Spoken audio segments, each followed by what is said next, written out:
Alexa, turn on the light aquarium. Wow!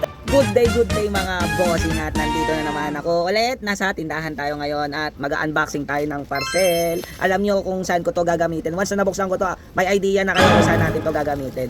Tara, umpisahan na natin.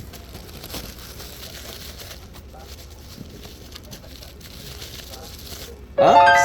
Alam nyo na to, nakabox siya. At umorder tayo ng smart plug po ulit kasi 'di ba yung nasa atin ngayon ay yung lumang version. Ngayon, yung pinopost kong smart plug, umorder ako kasi may paggagamitan tayo nito, hindi lang doon sa aquarium. Kasi to, pwede niyo siyang gamitin kahit sa anong appliances na gusto niyo i-turn on o turn off. At ang kinaganda dito, pwede mong i-connect kay Alexa. At papakita ko sa inyo kung paano ko to gagamitin doon sa ating shop. At tara. So, nandito na tayo sa shop ulit. At ito, nakakabit na yung smart plug natin.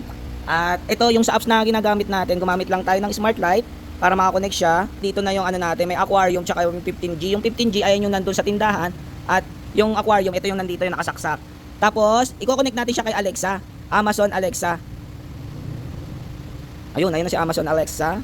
Ayan. Download lang ako nitong Amazon Alexa. Tapos yan, kinonect ko lang siya, nilink ko lang. Ang kinaganda kasi dito, pag nakalink siya, pwede mo na siyang i-manual.